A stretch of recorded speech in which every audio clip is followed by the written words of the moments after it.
أشهد أن لا إله إلا الله وحده لا شريك له وأشهد أن محمدًا عبده ورسوله أما بعد فأعوذ بالله من الشيطان الرجيم بسم الله الرحمن الرحيم وما أرسلناك إلا رحمة للعالمين۔ قابل احترام صدر اجلاس، اللہ تعالیٰ نے سید المرسلین و خاتم النبیین حضرت محمد صلی اللہ علیہ وسلم کو ساری انسانیت کے لیے رحمت بنا کر مبعوث فرمایا ہے۔ جس آیت کی خاکسار نے ابھی تلاوت کی ہے اس کا ترجمہ یہ ہے، اور تجھے نہیں بھیجا مگر تمام جہانوں کے لیے رحمت کے طور پر۔ یہ آیت اس بات کا تقاضا کرتی ہے کہ ہم ساری دنیا کو اس حقیقت سے واقف کروائیں کہ حضرت محمد صلی اللہ علیہ وسلم صرف ہم مسلمانوں کے لیے ہی نہیں بلکہ سارے انسانوں کی ہدایت کے لیے رسول بنا کر بھیجے گئے ہیں۔ آپ کا اسوہ سارے انسانوں کے لیے ایسا نمونہ ہے جو انہیں اس دنیا میں بھی اور آخرت میں بھی فلاح و نجات سے ہمکنار کرنے والا ہے۔ آپ کے اسوہ میں ہر ملک و قوم اور ہر زمانے کے مسائل کا حل موجود ہے۔ ہمارے پیارے نبی سے ہمارے تعلق کی ایک بنیاد یہ ہے کہ ہم پر ایک بھاری ذمہ داری عائد ہوتی ہے، ایک اہم ذمہ داری عائد ہوتی ہے کہ ہم اقوام عالم کے سامنے آپ کا اس طرح تعارف پیش کریں جس طرح اللہ تعالیٰ نے قرآن کریم میں کیا ہے۔ اللہ تعالیٰ نے آپ کی زندگی کو بالخصوص امت مسلمہ کے لیے اور بالعموم ساری انسانیت کے لیے نمونہ بنا کر پیش کیا ہے۔ لَقَدْ كَانَ لَكُمْ فِي رَسُولِ اللَّهِ أُسْوَةٌ حَسَنَةٌ لِمَنْ كَانَ يَرْجُو اللَّهَ وَالْيَوْمَ الْآخِرَ وَذَكَرَ اللَّهَ كَثِيرًا۔ یقیناً تمہارے لیے اللہ کے رسول میں ایک نمونہ ہے ہر اس شخص کے لیے جو اللہ اور یوم آخرت کی امید رکھتا ہے اور کثرت سے اللہ کو یاد کرتا ہے۔ چونکہ آپ خاتم الانبیاء اور رحمت للعالمین ہیں، اس لیے آپ کی زندگی سارے انسانوں کے لیے قیامت تک نمونہ بنا دی گئی ہے۔ رسول اللہ کی زندگی کی خصوصیت و امتیاز دوسرے انبیاء و رسل کی زندگی کے مقابلے میں یہ ہے کہ آپ کی 23 سالہ مختصر نبوی زندگی اتنی ہماگیر ہے کہ ایسا لگتا ہے آپ کی حیات طیبہ سارے انبیاء و رسل کی سیرتوں کا خلاصہ ہے۔ گویا سارے انبیاء کی سرگزشت کو اللہ تعالیٰ نے آپ صلی اللہ علیہ وسلم کی زندگی میں سمو دیا ہے۔ آپ پر ایک کامل شریعت قرآن کریم نازل کی گئی جس میں امن عامہ کی بہترین تعلیم دی گئی ہے، جسے آپ نے دنیا میں قائم کرنے کا بہترین نمونہ بھی عطا فرمایا۔ آپ کے ظہور سے قبل دنیا میں امن کی کیا حالت تھی، اس کا نقشہ کھینچتے ہوئے بانی جماعت احمدیہ حضرت مسیح موعود علیہ السلام فرماتے ہیں، حضرت صلی اللہ علیہ وسلم کا جزیرہ نما ملک جس کو عرب کہتے ہیں، اس ملک کا حضرت صلی اللہ علیہ وسلم کے ظہور سے پہلے بالکل وحشیانہ اور درندوں کی طرح زندگی بسر کرنا اور دین و ایمان اور حق اللہ اور حق العباد سے بے خبر محض ہونا اور سینکڑوں برسوں سے بت پرستی و دیگر ناپاک خیالات میں ڈوبے چلے آنا اور عیاشی اور دختر کشی اور یتیموں کا مال کھا جانے اور بیگانہ حقوق دبا لینے کو کچھ گناہ نہ سمجھنا، غرض ہر یک طرح کی بری حالت اور ہر یک نوع کا اندھیرا اور ہر قسم کی ظلمت و غفلت عام طور پر تمام عربوں کے دلوں پر چھائی ہونا ایک ایسا واقعہ مشہودہ ہے کہ کوئی متعصب مخالف بھی بشرطے کہ کچھ واقفیت رکھتا ہو اس سے انکار نہیں کر سکتا۔ ایسے بد امنی کے وقت میں خدا تعالیٰ نے دنیا کی ہدایت کے لیے پیکر محبت اور امن کے شہزادے محسن انسانیت حضرت محمد صلی اللہ علیہ وسلم رحمت للعالمین بنا کر مبعوث فرمایا، جس نے اپنی خداداد قوت قدسی کے طفیل اس وحشی اور خونخوار جنگجو قوم کے دلوں کو محبت اور دلائل کے ذریعہ ایسا گھائل اور قائل کیا کہ وہ لوگ ایک دوسرے کے بھائی بھائی بن گئے اور محبت و اخوت کے وہ بے نظیر نمونے دکھلائے کہ قیامت تک دنیا کی ہدایت کے لیے ستاروں کی مانند ٹھہرے اور باخدا بلکہ خدا نما انسان بن گئے۔ اور آپ نے بچیوں کو رحمت کے خطاب دے کر عورت کے صرف حقوق ہی قائم نہیں کیے بلکہ آپ صلی اللہ علیہ وسلم نے اولاد کے لیے جنت کی کنجی ماں کے قدموں تلے رکھ دی۔ آج دنیا میں امن اور ترقی کے لیے عورت کا قابل تحسین کردار محسن عظیم محمد صلی اللہ علیہ وسلم کا مرہون منت ہے۔ دنیا میں حقیقی امن تبھی پیدا ہو سکتا ہے جب انسان کو یہ معلوم ہو کہ میرے اوپر ایک بالا ہستی ہے جو میرے لیے ہی امن نہیں چاہتی بلکہ ساری دنیا کے لیے امن چاہتی ہے۔ رسول کریم صلی اللہ علیہ وسلم کا قیام امن کے متعلق سب سے بڑا کارنامہ یہ ہے کہ آپ نے خدائے باری تعالیٰ کی عالمگیر امن کی حیثیت سے دنیا کو متعارف کروایا۔ آپ نے اعلان فرمایا کہ ہمارا خدا الملک القدوس السلام وہ بادشاہ ہے، پاک ہے، سلام ہے، امن دینے والا ہے۔ یہ وہ عقیدہ ہے جو دنیا میں حقیقی دائمی امن کو قائم کر سکتا ہے۔ امن بخشنے والے خدا کے بعد ہمارے پیارے آقا خاتم النبیین رحمت للعالمین کا اپنا وجود مبارک اور اسوہ حسنہ ہے جو دنیا میں حقیقی امن کے قیام کی بنیاد ہے۔ جنگ بدر کا واقعہ ہے، حضرت صلی اللہ علیہ وسلم نے دیکھا کہ قریش کے چند آدمی مسلمانوں کے چشمہ کی طرف پانی پینے کے لیے بڑھ رہے ہیں۔ جنگی نقطہ نگاہ سے وہ چشمہ بہت اہم تھا، صحابہ نے انہیں روکنے کی کوشش کی، لیکن قربان جائیں آپ صلی اللہ علیہ وسلم پر کہ آپ نے صحابہ کو منع فرمایا اور حکم دیا کہ ان کو پانی پی لینے دیا جاوے۔ چنانچہ انہوں نے امن کے ساتھ پانی پیا اور اپنے لشکر کو واپس لوٹ گئے۔ حضرت مرزا بشیر احمد صاحب ایم.اے رضی اللہ تعالیٰ عنہ فرماتے ہیں، دشمن کے ساتھ اس عدل و احسان کا معاملہ کرنا عرب کے ضابطۂ اخلاق میں مفقود تھا، اور یہ اسلام کی ایک خصوصیت ہے کہ امن کی خاطر دشمن سے بھی نیک سلوک کرنے کا حکم دیا ہے۔ حضرت خلیفۃ المسیح الخامس ایّد اللہ تعالیٰ بنصر العزیز نے برطانوی پارلیمنٹ میں ایک تاریخ ساز خطاب فرمایا۔ آپ نے فرمایا، آج بھی امن صرف اسی صورت میں قائم ہو سکتا ہے جب دشمن کے لیے بھی عدل کے تمام تقاضے پورے کیے جائیں۔ اس طرح جو امن حاصل ہوگا در حقیقت وہی پائیدار امن ہو سکتا ہے۔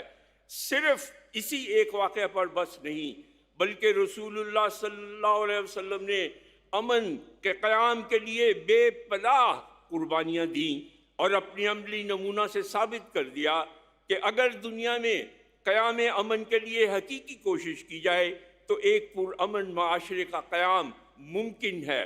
آپ نے اپنے ماننے والوں کو اعلیٰ اخلاق کا درس دیا اور اپنی قوت قدسیہ کے ذریعہ ایسی بے نفس جماعت تیار کر دی جو حق اللہ اور حق العباد کی ادائیگی میں سبقت لے جانے والی تھی۔ آپ نے یہ صلاح عام دی کہ اگر حقیقی امن چاہتے ہو تو سلامتی اور عافیت کے دین میں داخل ہو جاؤ اور میری لائی ہوئی تعلیم پر عمل کرو۔ آپ نے فرمایا مسلمان وہ ہے جس کی زبان اور ہاتھ سے انسان امن میں رہیں، اور مومن وہ ہے جس سے لوگوں کی جانیں اور مال محفوظ رہیں۔ حضور صلی اللہ علیہ وسلم نے گھر کی بنیادی اکائی سے امن کا آغاز فرمایا، چنانچہ آپ صلی اللہ علیہ وسلم نے انسانی معاشرت کی اس بنیادی اکائی کے امن کو برقرار رکھنے کے لیے رہنما اصول متعین فرما دیے ہیں، تاکہ آپ کے ماننے والے ان ضروری نصائح پر عمل کر کے نہ صرف خود امن سے راہ پائیں بلکہ وہ غیروں کے لیے بھی امن اور سلامتی کا موجب بنے۔ گھروں میں امن کے قیام کے لیے رسول اللہ صلی اللہ علیہ وسلم کا یہ ارشاد بہت ہی قابل عمل ہے۔ آپ نے فرمایا لیسا منا من لم یرحم صغیرنا ویعرف حق کبیرنا، وہ شخص ہم میں سے نہیں ہے جو ہمارے بچوں سے رحم کا سلوک نہیں کرتا اور ہمارے بڑوں کے حق کا پاس نہیں کرتا۔ گھروں میں امن و سلامتی کا دوسرا اہم تعلق انسانی زندگی میں زوجین کا ہے، جو بہت اہمیت کا حامل ہے۔ یہ تعلق جس قدر پائیدار اور مضبوط ہوگا، سوسائٹی میں امن کا موجب ہوگا۔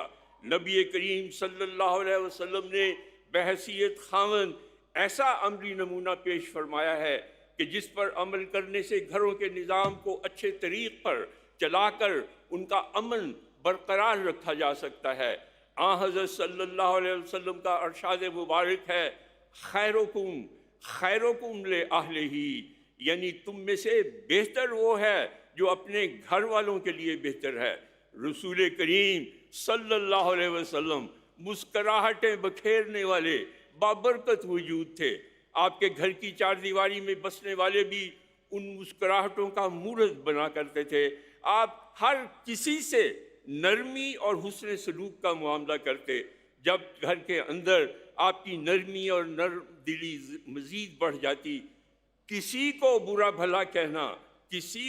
بھلا کہنا آپ کی عادت نہ تھی۔ گھر کے افراد کو کسی تکلیف میں ڈالنے کی بجائے خود تکلیف برداشت کر لیا کرتے تاکہ ان کے لیے آسانی پیدا ہو۔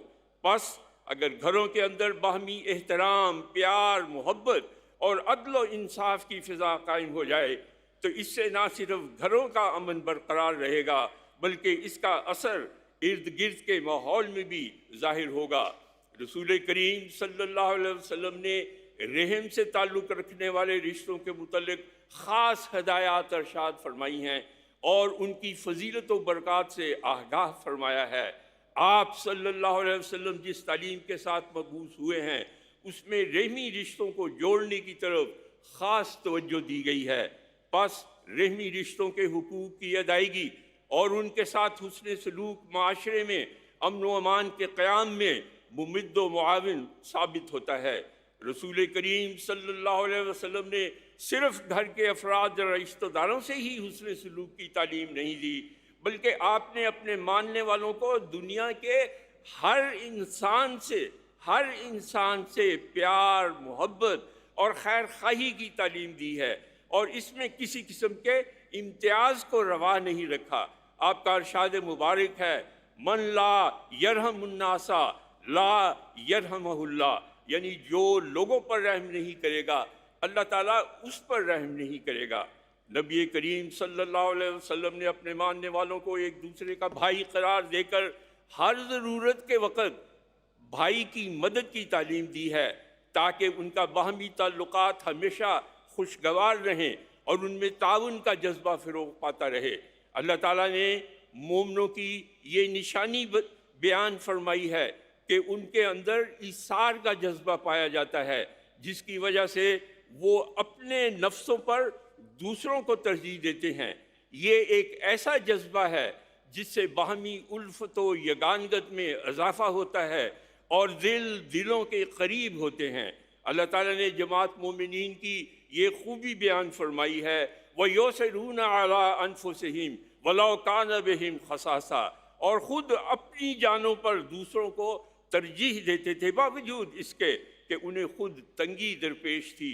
یہ ایک ایسی تعلیم ہے کہ امن عالم کی گارنٹی دیتی ہے۔ نبی کریم نے اس لیے قیام امن کا سبق پہلے انفرادی سطح سے اور پھر گھر سے شروع کیا، کیونکہ انفرادی تعلق میں دوستی کے حقوق ایک دوسرے پر قائم ہوتے ہیں اور گھر کے تعلق میں ہمسائیگی کا حق قائم ہوتا ہے۔ رسول کریم صلی اللہ علیہ وسلم کے جب اور جہاں بھی یہ تعلق قائم ہوئے، آپ نے خوب نبھائے اور ان کا حق ادا کر کے دکھایا۔ نبی کریم صلی اللہ علیہ وسلم کا تعلق جس سے بھی قائم ہوا، آپ نے ہمیشہ اس کا لحاظ رکھا۔ حق ہمسائیگی کا بھی آپ ہمیشہ خیال رکھتے، فرماتے تھے کہ جبریل نے مجھے ہمسایہ سے حسن سلوک کی اس قدر تلقین کی، یہاں تک کہ مجھے گمان ہوا کہ وہ ہمسایہ کو شاید حق وراثت میں بھی شامل کرنے کی ہدایت کریں گے۔ اسی طرح آپ نے فرمایا کہ کسی کے حسن و قبا کا معیار اس کا ہمسایوں سے سلوک ہے۔ اگر تمہارے ہمسائے یہ کہیں کہ تم اچھے ہو تو واقعی تم اچھے ہو، اور اگر ہمسائے کہیں کہ تم برے ہو تو واقعی تم برے ہو۔ جس طرح فرد کے ساتھ خوشگوار تعلقات معاشرہ کے امن و امان اور استحکام کی ضمانت ہیں، اسی طرح ایک گھرانے کے گھرانے سے محبت بھرے تعلقات کے نتیجہ میں بھی ماحول میں وحدت پیدا ہوتی ہے۔ رسول کریم نے اس پہلو سے ہمسایوں سے سلوک کی تعلیم دے کر اس مضمون کو بہت وسیع کر دیا ہے۔ آپ نے فرمایا 40 گھروں تک ہمسایہ کا حق ہوتا ہے۔ آپ صلی اللہ علیہ وسلم نے دنیا میں امن کے قیام کے لیے عظیم الشان نمونے اور اصول قائم فرمائے۔ ان میں سے ایک عظیم اصول یہ ہے کہ امن کے لیے ہجرت کر لی جائے، اور اپنا وطن عزیز بھی اگر چھوڑنا پڑے تو پھر امن کی خاطر چھوڑ دیا جائے۔ چنانچہ آپ صلی اللہ علیہ وسلم کی سیرت طیبہ کا مطالعہ کرنے سے معلوم ہوتا ہے کہ جب کفار مکہ کے مظالم حد سے بڑھ گئے تو شاہ مکی و مدنی صلی اللہ علیہ وسلم نے اللہ تعالیٰ کے اذن سے ہجرت کا فیصلہ فرمایا اور امن کی خاطر اپنی خوابوں کی بستی کو چھوڑ کر مدینہ میں جا بسے۔ رسول کریم صلی اللہ علیہ وسلم مدینہ تشریف لائے تو آپ نے یہود، مشرکین اور دیگر قبائل مدینہ کے ساتھ ایک معاہدہ کیا جو میثاق مدینہ کے نام سے معروف ہے۔ یہ معاہدہ مذہبی آزادی اور حریت ضمیر کی بہترین ضمانت ہے اور دنیا میں قیام امن کے لیے ایک بنیادی چارٹر ہے۔ رسول کریم صلی اللہ علیہ وسلم نے ہجرت مدینہ کے بعد سربراہ مملکت اور حاکم وقت کے طور پر 10 سال تک عملاً امور مملکت چلائے۔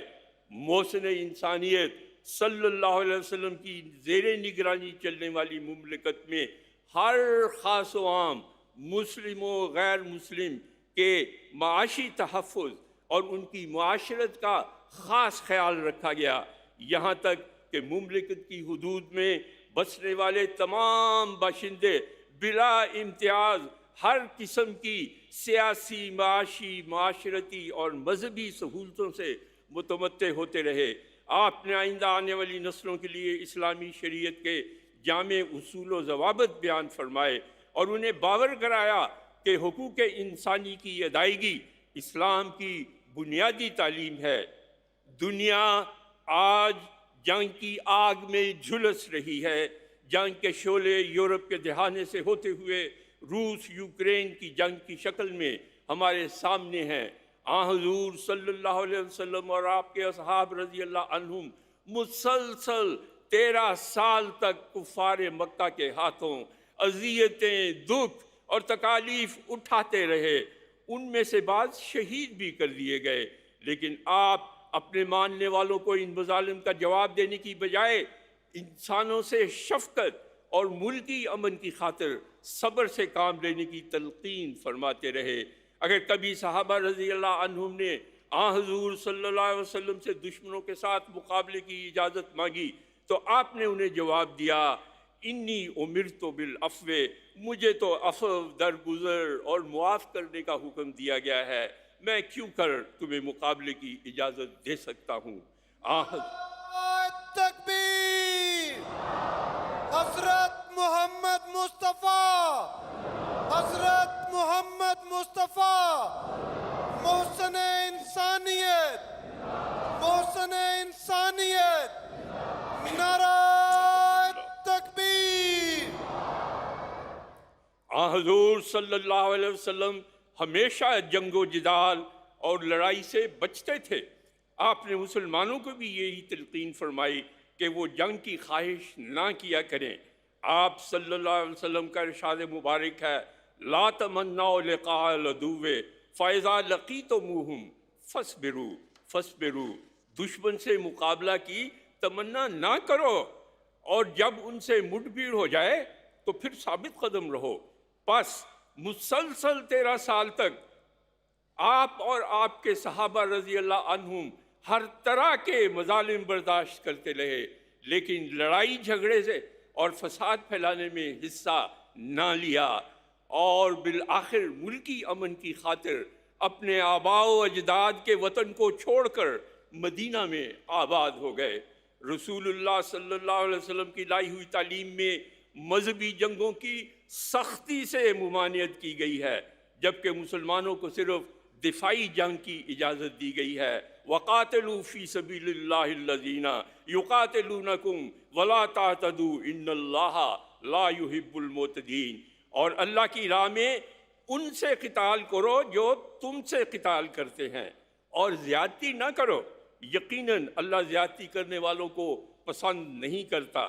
تاریخ کا مطالعہ کرنے والے بخوبی واقف ہیں کہ ہجرت کے بعد 10 سالہ دور نبوت میں 70 کے قریب ایسے مواقع پیش آئے جو جنگ کا پیش خیمہ بن سکتے تھے، لیکن نبی کریم صلی اللہ علیہ وسلم کی انسان دوست طبیعت نے نہایت فراست اور کامیاب حکمت عملی سے دشمن کی چالوں کو ناکام بنایا اور ان خون ریز جنگوں کو ٹال دیا۔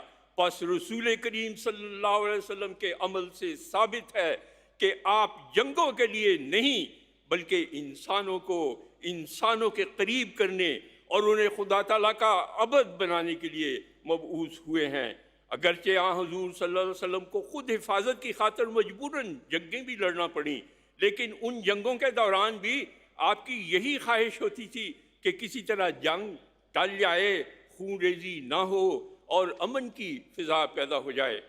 دنیا کے امن کو تباہ کرنے میں ناانصافی کا بہت عمل دخل ہے، جس کی وجہ سے رقابتوں میں اضافہ ہوتا ہے، عداوتیں بڑھتی ہیں اور نفرتیں پھولتی پھلتی ہیں۔ اسلام نے بلا تفریق مذہب و ملت انصاف سے بڑھ کر احسان کا حکم دیا ہے، تاکہ دلوں میں نفرتوں کی بجائے محبتوں کی کھیتیاں پھولیں پھلیں، امن کی فصلیں پروان چڑھیں اور لوگ ایک دوسرے کے قریب ہوں۔ اللہ تعالیٰ ارشاد فرماتا ہے، ان اللہ یامر بالعدل والاحسان وایتاء ذی القربی، یعنی یقیناً اللہ عدل اور احسان کا حکم دیتا ہے۔ دنیا میں عام دستور چلا آ رہا ہے کہ جب قوم کا کوئی بااثر فرد جرم کرے تو اسے معاف کر دیا جاتا ہے، لیکن کمزور طبقے کے چھوٹے چھوٹے جرائم میں سزائیں دی جاتی ہیں۔ حضور صلی اللہ علیہ وسلم نے ناانصافی کے اس طریق کو نہ صرف سخت ناپسند فرمایا ہے، بلکہ آپ نے معاشرے کے ہر فرد کے لیے عدل و انصاف کے یکساں اصول متعین فرمائے اور انہی کے مطابق عمل بھی کروایا۔ آپ صلی اللہ علیہ وسلم کا ارشاد ہے، تم سے پہلے لوگ اس لیے ہلاک ہوئے کہ جب ان کا کوئی بڑا اور با اثر آدمی چوری کرتا تو اس کو چھوڑ دیتے، اور جب کوئی کمزور چوری کرتا تو اس کو سزا دیتے۔ خدا کی قسم، اگر فاطمہ بنت محمد صلی اللہ علیہ وسلم بھی چوری کرتی تو میں اس کے بھی ہاتھ کاٹنے کا حکم دیتا۔ بس عدل و انصاف اسلام کے بنیادی اصولوں میں سے اہم اصول ہیں، جن کے بغیر کسی بھی معاشرے میں حقیقی امن قائم نہیں ہو سکتا۔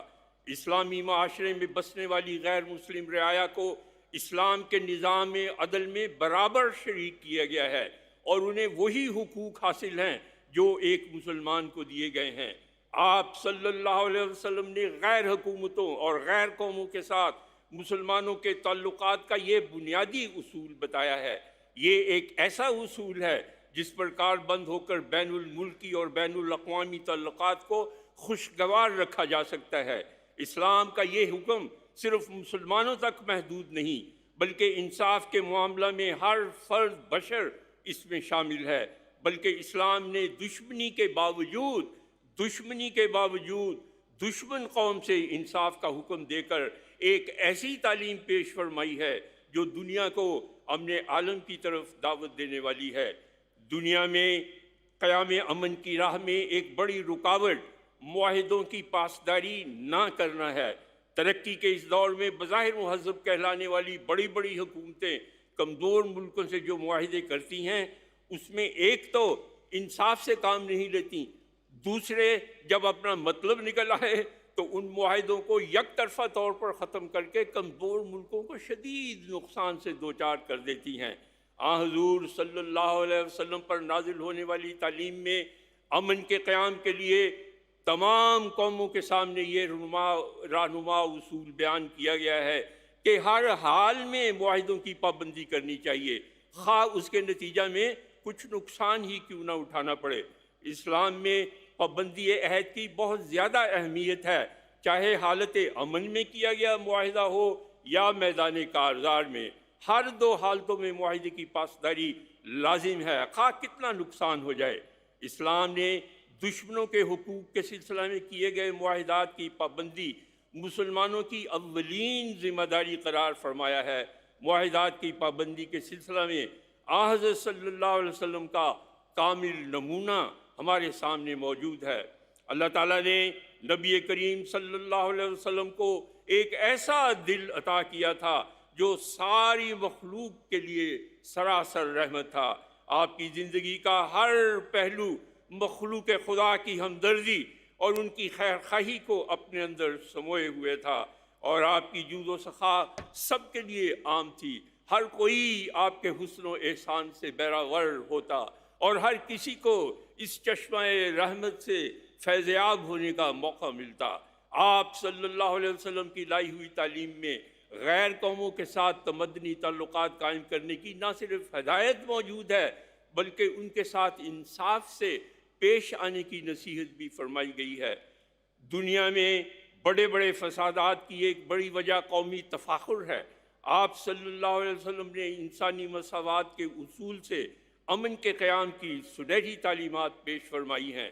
موجودہ دور میں بظاہر ریسزم کو برا خیال کیا جاتا ہے اور اسے ناپسندیدگی کی نگاہ سے دیکھا جاتا ہے، لیکن دنیا کے اکثر و بیشتر معاشروں میں ریسزم نہایت بھیانک شکل میں اپنا زہر گھول رہا ہے، جس کی وجہ سے انسانوں کے درمیان دوریاں بڑھ رہی ہیں اور نفرت کی چنگاریاں آتش فشاں کا روپ دھارتی جا رہی ہیں۔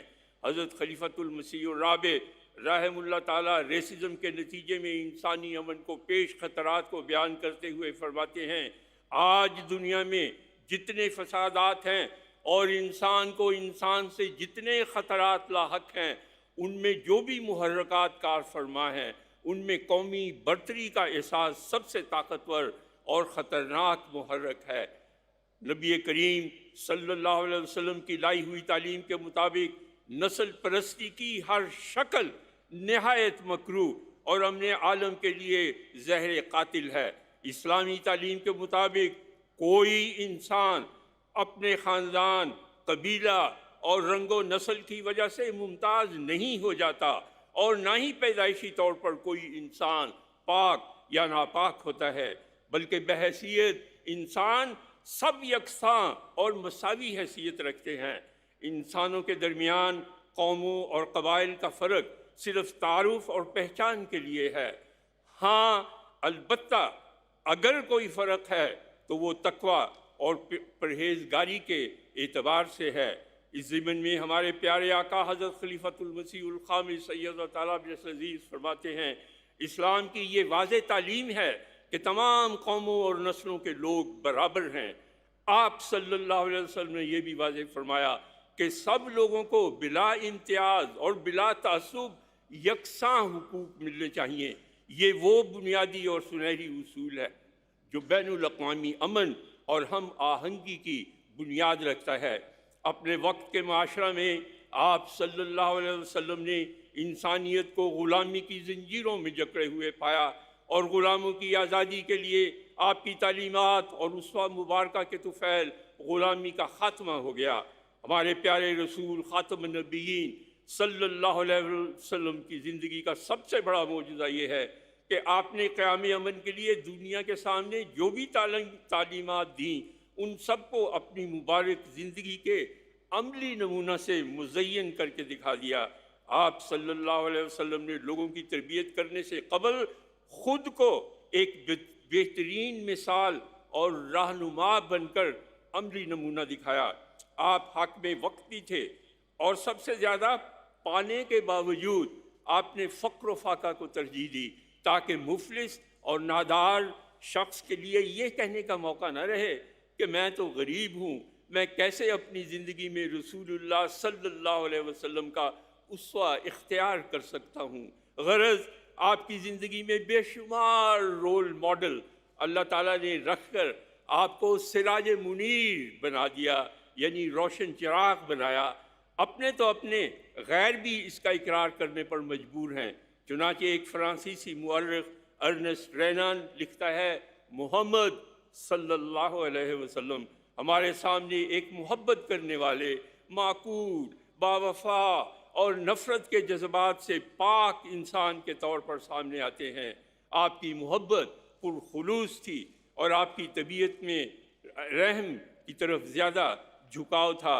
اسی طرح سوامی لکشمن پرساد، ایک ہندو مصنف، اپنی کتاب عرب کا چاند میں حضور صلی اللہ علیہ وسلم کے بارے میں لکھتے ہیں کہ محمد پیغمبر امن کے دل کی عمیق ترین گہرائیوں میں صلح آشتی کے جذبات ایک بحر بے کراں کی طرح موجزن تھے۔